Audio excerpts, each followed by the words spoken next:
Good day everyone, welcome back. Namaste to you all. In this video I'll be finishing up the last 3 of the major 7 differences between what religion is and what spirituality is. So I think we're up to number 5. Number 5 is that with religion, the major organized religions of the world often teach 2 major concepts: belief in sin and the belief in punishment for sin, for disobeying God's laws. Whereas with spirit often encourages us to ponder the law, karmic law, the universal law, the concept of karma. And also with that, religion deals with the concept of punishment, which is based on judgment. Whereas with spirit, or being spirituality, it advocates 3 notions: correction of action, forgiveness, and the process of letting go. With correction of action, basically what that means is that if we can just afford ourselves the ability to throw away these concepts of sin and punishment, of right and wrong, because really spirit in metaphysics teaches that they are only relative truths, these concepts of morality. In a more objective view, these concepts really don't apply. There's no need to, because of karmic law, and the heart of karmic law is causation and consequences, actions and their results.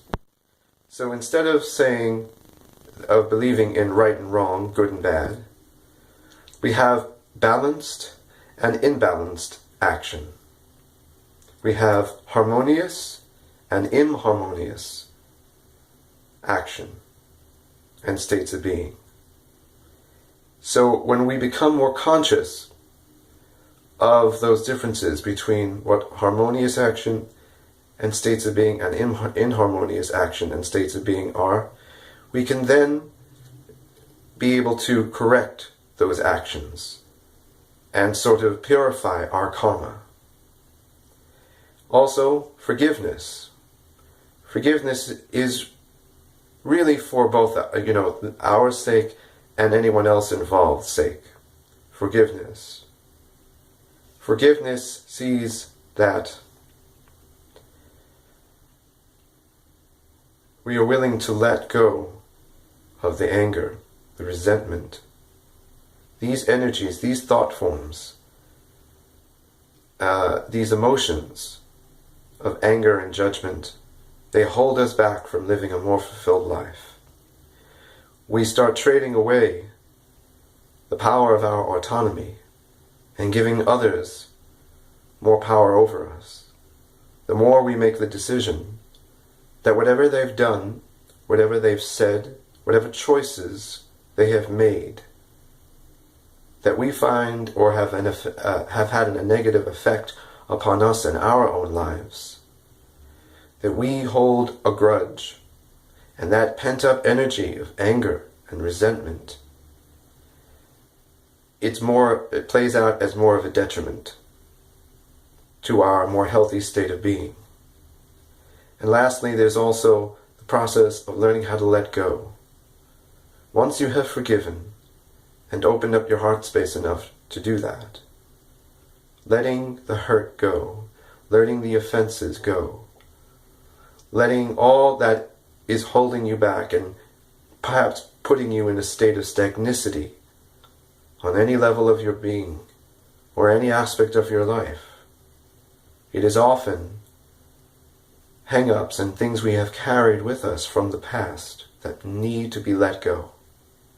And so again, the concept of karmic law includes all of these 3 and allows us the ability and the freedom to let go of the concepts of sin and punishment,